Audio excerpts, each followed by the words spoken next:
Hello friends and welcome to the Exams Made Simple, and we are back again with the Hindu Complete Newspaper Analysis for 7th of June 2023.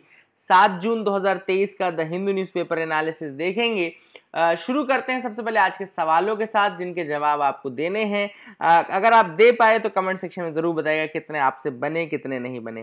पहला सवाल आप देख सकते हैं screen में आपके सामने है। Which of the following countries have been at loggerheads over the sharing of river Helmand. तो हेलमांड रिवर के कारण कौन सी दो कंट्रीज हैं जो कि एक दूसरे के सामने लॉगरहेड्स में है, मतलब लड़ाई झगड़े में है। तो ऑप्शंस आर, पहला है चाइना वियतनाम, दूसरा है अफगानिस्तान ईरान, तीसरा है म्यांमार थाईलैंड एंड चौथा है North Korea and South Korea. This is a question to you, मैंने पढ़ाया है, अगर आप कर पाए आंसर तो बहुत अच्छा है। The correct answer for this is B Afghanistan and Iran. तो अफगानिस्तान और ईरान जो है वो लॉगरहेड्स में because of the Helmand river. और थोड़ा चीजें आपको डिटेल में आज बताऊंगा, but this is one question. दूसरा सवाल आप देख पा रहे हैं, consider the following state sectors. अब यहाँ पे कुछ सेक्टर्स दिए हुए हैं, जैसे पहला दिया हुआ है आपके सामने की टच स्क्रीन, दूसरा है कंडक्टिव इंक्स, तीसरा है सुपर कैपेसिटर्स, चौथा है हाई परफॉर्मेंस बैटरीज। आपको बताना है in how many of the above sectors graphene is used. कितने सेक्टर्स में ग्राफीन यूज होता है, कौन कौन से में नहीं, कितने में, ठीक है ना। तो this is a question only 1, only 2, only 3 and all 4। फिर से देख लीजिए, touch screen, conductive inks, super capacitors, high performance batteries, इनमें से कितने में यूज होता है आपका graphene. The correct answer for this is D all 4, चारों में ही यूज होता है। ग्राफीन क्या होता है थोड़ा सा हम बात कर लें उसके बारे में। ग्राफीन बेसिकली एक एलोट्रॉप है कार्बन का, it is an allotrope of carbon. It consist of a single layer of atom, single layer atom की होती है which is arranged in a hexagonal lattice nano structure, hexagonal lattice nano structure है। And इसको discover किया गया था 2004 में, 2004 में डिस्कवर किया गया था। एंड इसके लिए जो साइंटिस्ट हैं उनको नोबेल प्राइज 2010 में दिया गया था। It is the world thinnest, strongest and most conductive material, याद रखिएगा, थिनेस्ट है, स्ट्रॉन्गेस्ट है, मोस्ट कंडक्टिव मटेरियल है। प्रॉपर्टीज की बात करें तो लगभग 200 गुना ज्यादा स्ट्रॉन्गर है स्टील से, but 6 times lighter. It is more than 200 times stronger but 6 times lighter than that of steel. It is almost perfectly transparent as it absorbs only 2% of the light, केवल 2% light absorb करता है, तो perfectly transparent एक तरीके से near perfection है मतलब। And it is impermeable to gases even those as light as hydrogen and helium, याद रखिएगा, it is very impermeable to gases, है ना। तो all these things are there. It is highly selective to environmental changes, it is highly sensitive to the environmental changes. अब question number 3 बहुत ही प्यारा question again. Consider the following statements, आपको कुछ statements दिए हैं, है ना। अब स्टेटमेंट्स 1 स्टेटमेंट 2 के फॉर्म में। स्टेटमेंट 1 कह रहा है, in India a tribal women was not treated on par with a non tribal women in case of inheritance of properties, ठीक है ना। in India a tribal woman was not treated on par with the non tribal women in case of inheritance of properties. statement 2 कह रहा है, the Hindu Succession Act 1956 explicitly includes the scheduled tribes within its ambit. तो ये दूसरा statement है। अब आपको बताना है कि इनमें से कौन सा ऑप्शन करेक्ट है। Both statement 1 statement 2 correct and statement 2 is the correct explanation for statement 1। Both statement 1 statement 2 are correct, statement 2 is not the correct explanation of statement 1। Statement 1 is correct but statement 2 is incorrect, statement 1 is incorrect but statement 2 is correct. तो आपको बताना है इसमें से क्या सही है क्या गलत है ना। तो दिस इज द क्वेश्चन, फिर से पढ़ लीजिए आप लोग, यहाँ पे पूरा आपको स्टेटमेंट दिख रहे होंगे, फिर से अटेम्प्ट करिए। Now let me tell you the answer. Now answer इसका देखो क्या है। इसमें पहला स्टेटमेंट तो बिल्कुल सही कि in India as a tribal women जो है it is not treated on par with non tribal, sorry a tribal women was not treated on par with non tribal women in case of inheritance of properties. दोनों क्योंकि जो tribal women थी उनको वहाँ के customary tribal laws से वो किया जाता था, इसीलिए नॉन ट्राइबल वुमेन के तरीके से उनको इनहेरिटेंस ऑफ प्रॉपर्टीज में नहीं इंक्लूड किया जाता है। जैसे कि क्योंकि ट्राइबल वुमेन्स में मैंने आपको पहले बताया ट्राइबल जो लोग हैं वो उनके कस्टमरी लॉज भी रहते हैं। तो that is the first thing. Second statement कह रहा है कि Hindu succession act 1956 explicitly includes the scheduled tribes. ये बिल्कुल गलत स्टेटमेंट है। It not includes, it excludes. याद रखिएगा जो सेक्शन 2 है उसमें एक्सक्लूड किया गया है ट्राइबल वुमेन्स को from this Hindu succession act, ठीक है ना। तो हिंदू सक्सेशन एक्ट में बेसिकली उसको एक्सक्लूड किया गया है ट्राइबल वुमेन को, ना कि इंक्लूड। तो सेकंड स्टेटमेंट इज इनकरेक्ट। जैसे सेकंड स्टेटमेंट इनकरेक्ट होता है answer will be C. Answer will be C. Statement 1 is correct, but statement 2 is incorrect. I hope you got clarity regarding these questions. कुछ नया सीखने को मिला होगा आपको. आगे मूव करते हैं. अब हम PIB और दूसरे न्यूज आइटम्स की तरफ आते हैं. तो सबसे पहले जो न्यूज है पीआईबी की वो ये है कि एनवायरनमेंट डे के दिन यानी कि 5 जून के दिन प्राइम मिनिस्टर ने वेटलैंड्स को और स्पेशली मैनग्रोव्स को रिवाइव करने के लिए 2 नई स्कीम्स का वो किया. अब ये स्कीम्स ऑलरेडी आप सबको पता होगा कि बजट सेशन में इसको अनाउंस किया गया था.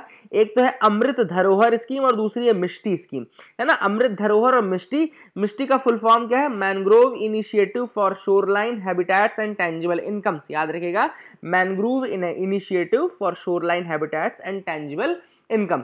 अब ये जो दोनों स्कीम है ये ऑब्वियस सी बात है अलॉन्ग विद एक और स्कीम थी पीएम प्रणाम. यानी कि यहाँ पे पीएम प्रणाम का फुल फॉर्म जो आप देखेंगे तो प्राइम मिनिस्टर यहाँ पे amelioration of the nature and mother earth, ये किस तरीके से कि मतलब उसमें भी बायोडाइवर्सिटी को रिवाइव करना है, हमारा जो इकोसिस्टम है वेटलैंड्स उनको रिवाइव करना है. तो ये सारी चीजें उसके लिए भी हैं, ठीक है ना. मैनग्रोव्स को भी रिवाइव करना है. तो ये सारी स्कीम्स हैं, ये हमारे बजट में ही अनाउंस की गई थी. अमृत धरोहर स्कीम का बेसिकली मैं आपको फंडा बता दूं. अमृत धरोहर स्कीम का बेसिकली एम यह है कि to ensure the conservation of existing Ramsar sites. एक तो एग्जिस्टिंग जो रामसर साइट्स उनको कंजर्व करना है. रामसर साइट्स कितनी है हमारे इंडिया में? आप सबको पता होगा कि रामसर साइट्स हमारे इंडिया में 75 है इस समय, है ना. क्योंकि आज़ादी का अमृत महोत्सव के जो 75 वर्ष हैं उसमें 75 वो रामसर साइट्स हो चुके हैं. इसके अलावा अमृत धरोहर स्कीम का ये भी है कि इको टूरिज्म को प्रमोट करना है, जॉब्स प्रोवाइड करने हैं. और एक और चीज में लिखी नहीं है, हालांकि मैं आपको बता दूं कि ये लोकल कम्युनिटीज का रोल बहुत ज्यादा इंपॉर्टेंट है इसमें अमृत धरोहर स्कीम के लिए, ठीक है ना. किसका? लोकल स्कीम्स का, जो लोकल जो कम्युनिटीज है, सॉरी लोकल कम्युनिटीज का रोल काफी ज्यादा इंक्रीज हो जाता है इन केस ऑफ द अमृत धरोहर स्कीम, ठीक है ना. तो ये भी याद रखेगा. और ये स्कीम जो अगले 3 वर्षों के लिए है. तो एक इंपॉर्टेंट चीज याद रखेगा कि अमृत धरोहर स्कीम जो है दैट विल बी, देखो यहाँ लिखा भी है, with the help of local communities over the next 3 years. तो अगले 3 सालों के लिए, है ना. तो काफी इंपॉर्टेंट है. I hope you got clarity regarding that as well. MISHTI programme की बात की जाए तो mangrove initiative for shoreline habitat and tangible incomes. ये भी इसका एम भी है कि मैनग्रोव इकोसिस्टम को इंप्रूव करना है कंट्री का. आप सबको पता है कि मैनग्रोव सबसे ज्यादा इंडिया में कहाँ पर है? तो सुंदरबन में. सुंदरबन का जो रीजन है सबसे बड़ा रीजन है वो मैनग्रोव का, है ना. इसके अलावा गुजरात में काफी ज्यादा है. ये सारे रीजन्स हैं जहाँ पे मैनग्रोव होता है. पिछावरम मैनग्रोव्स हैं आपके, मुथुपेट है, वलवन है, कुंदापुर है ना. तो ये सारे रीजन्स अलग अलग हैं जहाँ पर कि मैनग्रोव्स आपके होते हैं, ठीक है. तो I hope you got clarity regarding that as well. And mangroves अपने आप में यूनिक है, नेचुरल इकोसिस्टम है, वेरी हाई बायोलॉजिकल प्रोडक्टिविटी है, कार्बन सिक्वेस्ट्रेशन भी काफी ज्यादा होता है. उसका काफी इंपॉर्टेंट फीचर्स हैं जैसे न्यूमैटोफोर्स, मैंने आपको बताया न्यूमैटोफोर्स, उनकी जो ब्रीदिंग रूट्स रहती है, स्टिल्स रूट्स रहते हैं, है ना. All these things are there जो कि मैनग्रोव्स को थोड़ा अलग इकोसिस्टम बनाते हैं, ठीक है ना. मैंने आपको बता दिया ऑलरेडी, सुंदरबन में पाया जाता है, वेस्ट बंगाल में, अंडमान रीजन में, कच्छ, जामनगर, गुजरात में, है ना. यहाँ पे सब्सटेंशियल मैनग्रोव कवर है. और भी बहुत सारे, मुथुपेट, पिछावरम, ये सब भी मैंने आपको बताया, ये भी मैनग्रोव्स के रीजन है ना. वो आपका मोंडोवी जुआरी वाला रीजन गोवा में, वो भी आपका मैनग्रोव का ही रीजन है. अगला जो टॉपिक है वो है इंडियन नेवी जो है वो पार्टिसिपेट करेगा in a commemorative event to mark 130 years of the start of the struggle against apartheid at Pietermaritzburg railway station near Durban. तो यहाँ पे अब बहुत इंपॉर्टेंट इवेंट हुआ था 130 साल पहले. महात्मा गांधी उस दिन ट्रेवल कर रहे थे और पीटर मारिट्सबर्ग स्टेशन था जहां पे उनको उठा करके बाहर फेंक दिया गया था ट्रेन से, ठीक है ना. तो उसके 130 साल सेलिब्रेट करने के लिए इंडिया की तरफ से आईएनएस त्रिशूल जो है which is the front line worship of the Indian navy, वो पार्टिसिपेट करेगा. यहाँ पे पीटर मारिट्सबर्ग जाएगा और यहाँ पे पार्टिसिपेशन करेगा, ठीक है ना. And that is to commemorate 130th anniversary of 7th June 1893 incident जो कि पीटर मारिट्सबर्ग में हुआ था. 7 जून 1893 को हुआ था. स्टेशन कौन सा था जरूर याद रखिएगा, पीटर मारिट्सबर्ग स्टेशन था. इवेंट था 7 जून 1893 का. महात्मा गांधी उस दिन मतलब ट्रेवल कर रहे थे फ्रॉम मतलब एक वो जा रहे थे having a trip to Pretoria. कहाँ जा रहे थे? प्रेटोरिया जा रहे थे, ट्रांसवाल में. And he first arrived at Pietermaritzburg station. Pietermaritzburg station यहाँ पे आए एंड वो फर्स्ट क्लास कंपार्टमेंट में बैठे हुए थे जो कि उन्होंने टिकट खरीदा था, है ना. एंड फिर उसको वहां से इवेक्ट कर दिया गया था क्योंकि वहां पे केवल यूरोपियंस बैठ सकते थे. एंड मतलब all these things, coolies and non whites जो थे वो वहां पे नहीं जा सकते थे. Coolies and non whites were not allowed, so he was thrown out of that place. And that started the struggle of Mahatma Gandhi in Africa first apartheid and then in India. हम सब जानते हैं किस तरीके से इंडिया में फिर सब शुरुआत हुई। All this things are there, I hope you got clarity regarding that as well. अब तीसरा जो टॉपिक था, ऑलरेडी मैंने आपको बताया था कि आज हेलमांड रिवर मैं आपको दिखा दूंगा, तो एक बार हेलमांड रिवर आप देख लो, उसका फ्लो देख लो कहां से कहां तक है। तो ये देखो, आपको ये दिख रहा है कुछ, दिस इज द पार्ट, यहाँ पे ब्लू में आपको दिख रहा होगा, दिस इज द पार्ट, ये यहाँ पे इस तरह से जा रही है। तो ये अगर आप रिवर देखें, डिटेल में देखें, ये मैं इसको रेड कर देता हूँ, देखो थोड़ा सा, ये यहाँ पे है ना, this is your Helmand. Let me zoom it out. यहाँ पे आपको दिख रहा होगा दिस इज हेलमांड रिवर, है ना, ये हेलमांड दिख रहा है। अब हेलमांड यहाँ पे अगर आप देखो तो ये अफगानिस्तान वाला पार्ट है, this is Afghanistan and this is Iran वाला पोर्शन। तो यहाँ कहीं आ रहा है, देखो ये इसी बॉर्डर एरिया में आ रहा है ना, तो ईरान और Afghanistan both are related to this. And यही जो रिवर है that is the source of मतलब fight between these two countries, water sharing arrangement के कारण थोड़ा सा ये दोनों कंट्रीज इसमें लॉगर हेड्स में रहते हैं, Afghanistan and Iran both. And ये अगर हम हेलमांड रिवर का पूरा देखें कि किस तरीके से इसका ओरिजिन क्या है, कैसे है, तो मैं थोड़ा सा आपको चीजें बता दूं। हेलमांड रिवर जो है अफगानिस्तान की लॉन्गेस्ट रिवर है, ये फैक्ट आप लिख लीजिएगा। Helmand is the longest river of Afghanistan, it is the longest river of Afghanistan. And इसका ओरिजिन जो होता है वो काबुल में western Hindu Kush mountain ranges के पास होता है। Western Hindu Kush mountain ranges, जो हिंदू कुश की वेस्टर्न रेंजेस है, वहां पे इसका ओरिजिन है। लॉन्गेस्ट रिवर है ये अफगानिस्तान की, and it flow south westerly. अगर आप देखें तो इस तरीके से फ्लो रही है ना, इस तरीके से फ्लो रही है, साउथ वेस्ट की तरफ फ्लो रही है ना। तो if you see it very clearly, it is flowing south westernly, है ना। ये देखो ये साउथ वेस्टर्नली की तरफ ही तो हो रही है, तो साउथ वेस्ट डायरेक्शन में ये फ्लो करती है, फिर ईरान की तरफ जाती है। एंड यहीं पे एक लेक है, lake Hamun, there is a lake also, lake Hamun is a lake जो कि यहाँ पे जिसको फीड करती है ये। तो ये भी आप इंपॉर्टेंट चीज याद रख सकते हैं। All this things are very important regarding this. ये जो भी फैक्ट हो सकते थे मैंने आपको बता दिया। आई hope you got clarity. And आगे मूव करते हैं, देखते हैं और क्या इंपॉर्टेंट है। तो आप मेरे साथ न्यूज़पेपर में आ चुके हैं फ्रंट पेज में। तो यहाँ पे फ्रंट पेज में तो सीबीआई गैदर्स एविडेंस। देखो अभी क्या है, जो ये ट्रेन का हादसा है ना इस बार जो हुआ है, उसमें एक एंगल ये भी आ रहा है कि इट कैन बी मतलब नॉन जो स्टेट एक्टर्स हैं, यानी कि जो टेररिस्ट फोर्सेस हैं, वो भी इसके लिए रिस्पॉन्सिबल हो सकते हैं। क्योंकि इंडिया का जो सिस्टम है सिग्नलिंग का, इंडिया का जो सिस्टम है लॉकिंग का, वो it is one of the best systems in the world, है ना। और इतने दिनों से रेलवे चल रहा है, रेलवे सबसे बड़ा कहना चाहिए कि पब्लिक जो वो है पूरे वर्ल्ड का, that is the thing which is there. And इस कारण से इतना बड़ा इवेंट हो जाना, इतने बड़े लेवल पे हो जाना, इसके पीछे कहा जा रहा है कि थोड़ा बहुत हो सकता है नॉन स्टेट एक्टर्स का भी हाथ रहा हो, and that is why the CBI is being involved, है ना। तो that is the reason why CBI is being involved in that. And I hope you got clarity regarding. थोड़ा बहुत मतलब पता रहना चाहिए, एंगल ये भी हो सकता है, सिर्फ ये नहीं कि गलती गलती गलती अपन बोलते रहें, जो पॉसिबिलिटीज हैं उनके बारे में हमको जानना चाहिए, ठीक है। इसके अलावा आप देख सकते हैं, आगे मूव करते हैं और क्या इंपॉर्टेंट न्यूज आर्टिकल्स हैं, तो you can move ahead with me. बिल्कुल यहाँ पे ऐसी कोई खास न्यूज नहीं है जो कि हम डिस्कस करें। यहाँ पे हाई कोर्ट ने आंसर्स मांगे हैं सेंटर से कि भैया बताओ एंड स्टेट से कि मनरेगा की वेजेस क्यों बंगाल में नहीं दे पा रहे हैं आप लोग। तो all this things are there. Bengal ये क्या रखिएगा मनरेगा के बारे में जो 2-3 इंपॉर्टेंट चीज़ है कि NMMS ये पूछ सकता है, नेशनल मोबाइल मॉनिटरिंग सिस्टम, जो उसका अटेंडेंस सिस्टम है, that is the thing which is there. और अभी मैंने आपको बताया था कि उसका पूरा 100% आधार से लिंक कर करके उसमें जो ट्रांसफर है वो आधार के माध्यम से डायरेक्ट बेनिफिट किया जाएगा। एंड ये ABPS आधार इनेबल्ड जो पेमेंट सिस्टम है उससे करेंगे तो ज़्यादा बेटर रहेगा। अभी रिसेंटली ये भी न्यूज़ में था तो मैंने आपको बताया था उस दिन, ठीक है। तो ये दोनों चीज़ें याद रखिएगा। आगे देख लेते हैं और क्या इंपॉर्टेंट है। तो यहाँ पे तो यहाँ नहीं है इंपॉर्टेंट, आगे आप बढ़ सकते हैं। एड्स ज़्यादा देखो यहाँ, ये तो पूरे एड्स वाले पेजेस हैं, ये भी पूरा एड का पेज है, तो कुछ है नहीं। अब हम आते हैं एडिटोरियल पेज पे। एडिटोरियल आज मैं एक डिस्कस करूंगा आपके साथ, वो है ये हामिद अंसारी का आर्टिकल।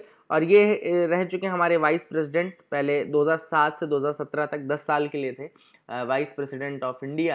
एंड हामिद अंसारी की अगर हम बात करें तो ये आर्टिकल जो उन्होंने लिखा है that is on the recent changes जो कि पार्लियामेंट में देखने को मिले हैं, ठीक है ना। तो सबसे पहले ऑथर ने ये कहा है कि जो पार्लियामेंट्री मेजोरिटी है हमारे इंडिया के इस समय, द प्रेजेंट पार्लियामेंट्री मेजोरिटी, वो एक तरीके से बुलडोजर चला रही है पार्लियामेंट्री वर्च्यूज पे। That is what the author is saying in the first instance, कि जो पार्लियामेंट्री मेजोरिटी है इस समय प्रेजेंटली, वो पार्लियामेंट के ऊपर क्या चला रही है, बुलडोजर चला रही है। कैसे बुलडोजर चला रही है? बिकॉज इट इज मतलब जो पार्लियामेंट का मेन एम था वो पूरा रिमूव होता जा रहा है एज पर दी ऑथर। क्यों? क्योंकि पार्लियामेंट का मेन एम क्या था कि जो लॉज अगर बन रहे हैं तो उनके ऊपर डिबेट हो, उनके ऊपर डिस्कशन हो, उनके ऊपर डेलिब्रेशन हो, उनके ऊपर मतलब सारी चीजें हो, बट वो सारी चीजें नहीं हो पा रही हैं। Why they are not being there?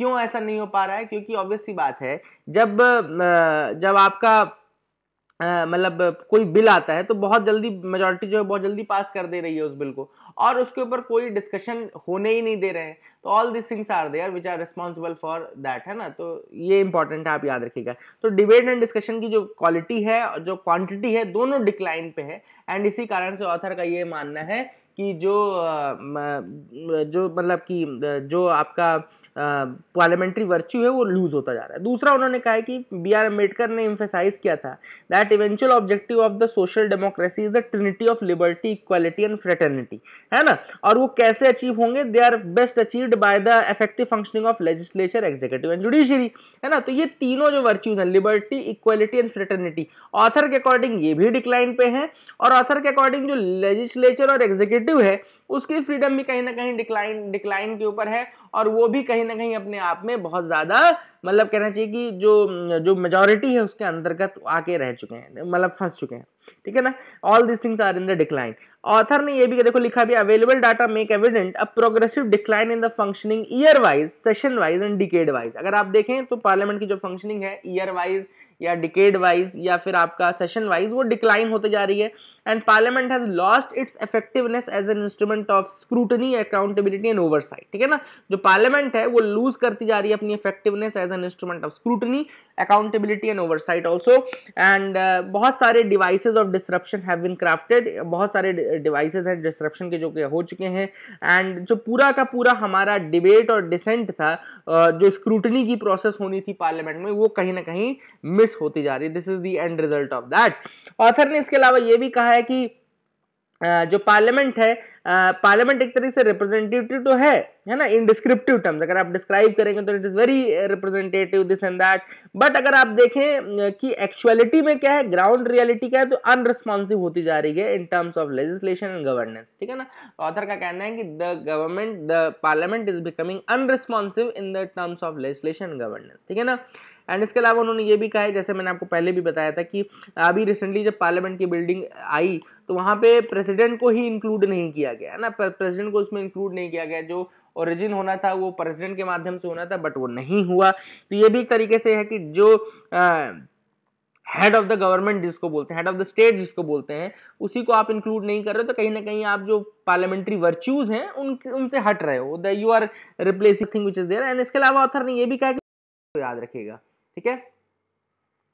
Now what is happening is that, यहाँ पे अगर हम आगे देखें, जैसे कि आप यहाँ पे देख पा रहे हैं, यू कैन सी हियर, हाँ, अब अगर आप देखें तो यहाँ पे ऑथर ने फाइनली ये कहा है कि जो हम अपनी इमेज क्रिएट करें, now we are creating a false image, what the author says, we are creating a false image, और हम एक तरीके से विश्व गुरु बनने की इमेज क्रिएट तो कर रहे हैं, we are creating a image that we are Vishwa Guru this and that, but हम अपने स्टैंडर्ड्स जो है हमारे एजुकेशनल इंस्टीट्यूशंस के अगर हम देखें तो वो गिरते जा रहे हैं। अगर हम पब्लिक वेलफेयर का, अगर हम अनएम्प्लॉयमेंट रेट देखें तो वो बहुत ज्यादा बढ़ता जा रहा है। तो कैसे विश्व गुरु हैं हम लोग, है ना, जहां पे एजुकेशन स्टैंडर्ड इतना ज्यादा पुअर हो, जहां पर अनएम्प्लॉयमेंट रेट इतना ज्यादा हो, जहां पर एम्प्लॉयमेंट इतना कम जनरेट कर पा रहे हो, वहां पे हम किस तरीके के विश्व गुरु हैं। तो this is what has been question raised by the author, and all this things are there. Author ने यही सारी चीजें बोली। और दूसरी चीज लास्ट फाइनली ऑथर ने वर्किंग डेज जो है उनको बढ़ाना चाहिए, जो डिस्कशन है, डिबेट है, उनको बढ़ाना चाहिए, बिल्स को कमिटीज के पास भेजना चाहिए ताकि वहां पे डिस्कशन हो सके, डिबेट हो सके। All this things have been mentioned by the author in this article. I hope आपको समझ में आ गया होगा। दूसरा है seeing India's energy transition through states. अब यहाँ पे ऑथर ने कहा है कि जो इंडिया का एनर्जी ट्रांजिशन होना है, किस तरीके से होना है कि 50% non fossil fuel by 2030 and net zero emission 2070 तक, 2070 तक जो हम नेट कार्बन न्यूट्रलिटी बनना चाहते हैं, वो अचीव करने के लिए हमको न केवल नेशनल लेवल पे बल्कि हमको स्टेट लेवल पे भी बहुत ज्यादा मेहनत करनी पड़ेगी। And an effective transition will require bridging the ambitions and implementation gap between centre and the state. तो सेंटर स्टेट के बीच में जो गैप है एम्बिशन और इंप्लीमेंटेशन के, उनको हमको भरना पड़ेगा, स्टेट्स को थोड़ा हमको मजबूत बनाना पड़ेगा। ठीक है ना। हमारा टारगेट क्या है, India's achievement on its 2022 target for 175 gigawatt renewable energy offer some insights into the complexities. तो हमारा जो 175 गीगावाट का टारगेट था 2022 तक, उसमें हम अगर देखें तो कुछ हमको चीजें समझ में आएंगी, जैसे कि जो सिग्निफिकेंट पोर्शन है टारगेट का, वो हमने केवल गुजरात, कर्नाटक और राजस्थान, यानी कि ये मेजर 3 स्टेट्स में किया, अचीव किया, ठीक है ना। और बहुत सारे स्टेट्स ऐसे हैं जो अपने इंडिविजुअल टारगेट्स पूरा नहीं कर पाए, हालांकि कुछ स्टेट्स ने बहुत ज्यादा कर दिया, जैसे गुजरात, कर्नाटक, राजस्थान ने, ठीक है ना। तो वही कि अगर 80% करंट रिन्यूएबल एनर्जी का देखें कैपेसिटी, तो वो 6 स्टेट्स में पूरा मतलब लिमिटेड है, 80% तो 6 स्टेट्स में लिमिटेड है। तो ये अगर देखें तो ये बहुत ज्यादा जो डिस्पैरिटी है स्टेट्स के बीच में दिखाता है ना, कि किस तरीके से जो स्टेट्स वो अपने आप में डिस्पैरिटी है ना। तो वही ऑथर ने कहा है कि the realization of this goals often depend on how they are aligned with state priorities and capabilities. तो हमको ये मेक श्योर करना है कि जो ये गोल्स हैं हमारे रिन्यूएबल एनर्जी के, they are aligned with the state priorities and capabilities, वो स्टेट की priority और कैपेबिलिटी से मैच करें। दूसरा ऑथर ने कहा कि the legacy issues in the electricity sector, जैसे कि लॉसेस जो रहे हैं, अनरिलायबल सप्लाई जो रही है, या सर्विस क्वालिटी जो रही है, उसको एड्रेस करना पड़ेगा, इट शुड बी एड्रेस्ड, है ना, उसको एड्रेस करना पड़ेगा, स्टेट लेवल पे हमको जाकर के देखना पड़ेगा, तभी ये ट्रांजिशन पॉसिबल है जो हम करना चाहते हैं।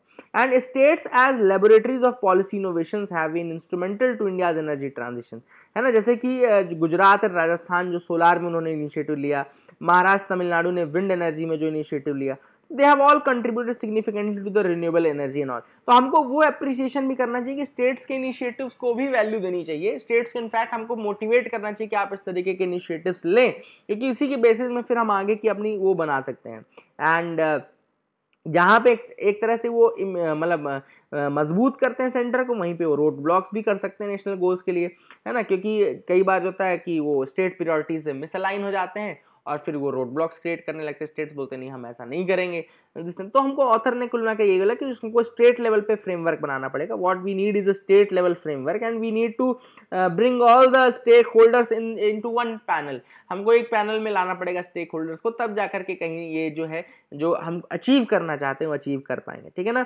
एंड ट्रांसपेरेंसी भी बढ़ेगी, अगर हम उनको इंक्लूड करेंगे तो it will increase the transparency as well. Otherwise क्या रहता है कि सेंटर को, ये स्टेट्स को ये लगता रहता है कि स्टेट सेंटर हमारे साथ वही कर रहा है, हमारे पावर्स को सर्व करने की कोशिश कर रहा है, all this things are there. I hope you got clarity regarding that as well. Why is there travel in Kosovo again, तो अब कोसोवो में और ट्रेवल शुरू हो चुके हैं। क्यों? क्योंकि कोसोवो और सर्बिया आपस में लड़ाई करते रहते हैं। थोड़ा मैं आपको बता दूं, कोसोवो और सर्बिया आपस में लड़ाई करते रहते हैं। क्यों? क्योंकि कोसोवो जो था वो सर्बिया का पार्ट था पहले, कोसोवो क्या था, सर्बिया का पार्ट था। 2008 में कोसोवो ने बोला कि अब मैं इंडिपेंडेंट हूं, अब मैं आजाद रहूंगा, ठीक है ना। 2008 में क्या बोला कोसोवो ने कि अब मैं इंडिपेंडेंट हूं, अब मैं आजाद रहूंगा, और इस आजादी को सर्बिया नहीं मानता है। दूसरी चीज, बहुत सारी कंट्रीज, लगभग 100 से ज्यादा कंट्रीज हैं जो कोसोवो को आजाद मानती हैं, यूएस उनमें से एक है। रीजन क्या है? क्योंकि सर्बिया जो है वो रशिया के करीब है, और अब ऑब्वियस बात है, सर्बिया अगर रशिया करीब है तो कोसोवो को कौन सपोर्ट करेगा? यूएसए सपोर्ट करेगा। तो ये थोड़ी बहुत चीजें जो है वो चलती रहती हैं। और अभी रिसेंटली क्यों लड़ाई हुई? रिसेंटली लड़ाई इसलिए हुई क्योंकि कोसोवो ने म्यूनिसिपैलिटी के इलेक्शन करा दिए, और वहां पे उनके जो मेयर थे वो आ गए, और वहां पे वोटिंग किसी सर्ब ने की नहीं। तो वहां पे बेसिकली अल्बानियंस जो मुस्लिम हैं, अल्बानियन मुस्लिम्स हैं, उन्होंने अपने ही एक लीडर चुन लिया, और सर्बिया इस चीज से खुश नहीं है। तो ये रीजन है, बस याद रखिएगा कि कोसोवो और जो आपका ये सर्बिया है, ये लड़ाई झगड़ा करते रहते हैं। क्यों करते हैं आपको पता चल गया है, ठीक है ना। आगे मूव करते देखते और क्या इंपॉर्टेंट न्यूज आर्टिकल्स हैं जिनके बारे में हमको डिस्कस करना है। तो यहाँ पे ऐसी कोई न्यूज नहीं है। Indigenously heavyweight torpedo successfully tested. अब इंडियन नेवी ने जो टेस्ट फायर किया है एक indigenously designed and developed heavyweight torpedo को, जो जिसका नाम है वरुणास्त्र। अगर आपसे कोई पूछे वरुणास्त्र क्या है, तो ये क्या है? It is a heavyweight torpedo developed and designed by the indigenously developed and designed. और वरुणास्त्र का इंडक्शन शुरू हो चुका है, इसका टेस्टिंग किया गया। तो I hope you got clarity. Varunastra and after extended trials and will become the मेनस्टे of anti submarine torpedo. It will become a मेनस्टे of the anti submarine torpedo. तो क्या है वरुणास्त्र? एक एंटी सबमरीन टॉर्पीडो है for all the naval warships and all, सारे naval warships में रहेगा। And Varunastra is a ship launched anti submarine torpedo. Varunastra क्या है? Ship launched anti submarine torpedo. इसको डेवलप किसने किया है? Naval science and technological laboratory in Visakhapatnam, ठीक है ना। तो defence research and development DRDO के अंतर्गत ही आता है, उसने इसको डेवलप किया है। तो I hope you got clarity regarding that as well. आगे मूव कर सकते हैं। Unfazed by sanctions, Iran unveils new hypersonic missile that can cover 1400 kilometre. तो यहाँ पे नई मिसाइल ईरान ने लॉन्च की जिसका नाम है फतह, याद रखिएगा फतह इज और कनकरर, फतह और कनकरर जो है फारसी वर्ड है, उस नाम से उन्होंने हाइपरसोनिक मिसाइल लॉन्च की है। आप सबको पता होगा कि जो 1 मैक से कम स्पीड की होती है उनको बोलते हैं सबसोनिक, है ना, सबसोनिक बोलते हैं। 1 मैक मतलब कि speed of sound is 1 mach. अब 1 मैक से कम है तो अगर सबसोनिक है, 1 मैक के बराबर है तो बोलते हैं ट्रांससोनिक बोलते हैं। 1 से अगर 5 मैक तक है तो हम उसको बोलते हैं सुपरसोनिक एंड 5 मैक से अगर ज्यादा की स्पीड है तो हम बोलते हैं हाइपरसोनिक। तो इसकी स्पीड कितनी होगी? 5 मैक से ज्यादा होगी, यानी कि 5 times the speed of sound से ज्यादा होगी। तो this is important, I hope you got clarity. आगे मूव करते हैं और क्या इंपॉर्टेंट न्यूज आर्टिकल है। तो यहाँ पे will the WHO's pandemic treaty leave out anti microbial resistance. अब मई में क्या हुआ, इस बार 2023 मई में एक लेटेस्ट ड्राफ्ट आया था pandemic instrument which is refer to as pandemic treaty, ठीक है ना। WHO ने लॉन्च किया था एक ड्राफ्ट पैंडेमिक इंस्ट्रूमेंट जिसको बोलते हैं पैंडेमिक ट्रीटी। अब ऑब्वियसली बात है पैंडेमिक ट्रीटी लाई गई है किसके बाद? कोविड-19 के बाद लाई गई है।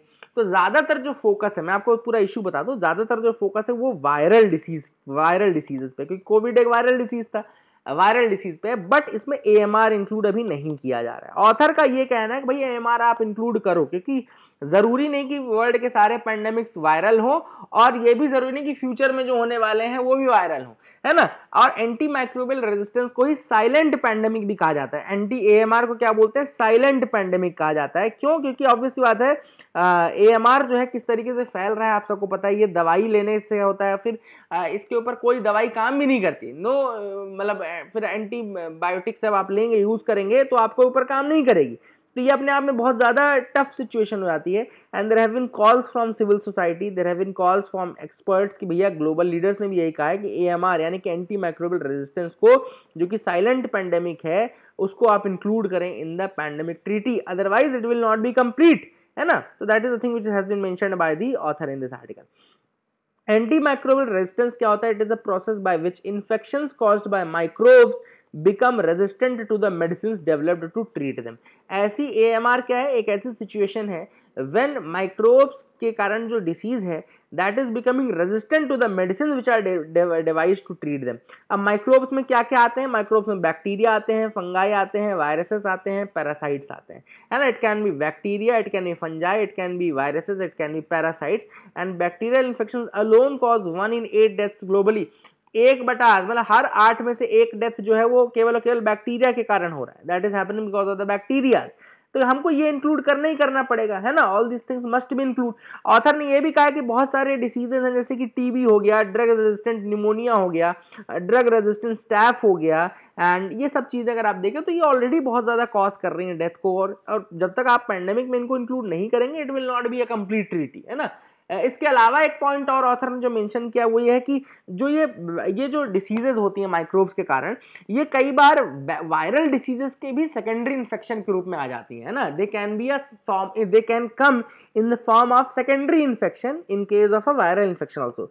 फॉर एग्जाम्पल ऑथर ने कहा जो कोविड-19 हुआ था, तो कोविड-19 में जो डेथ सबसे ज्यादा हुई थी that was associated with pneumonia which is a secondary bacterial infection that must be treated with antibiotics, है ना।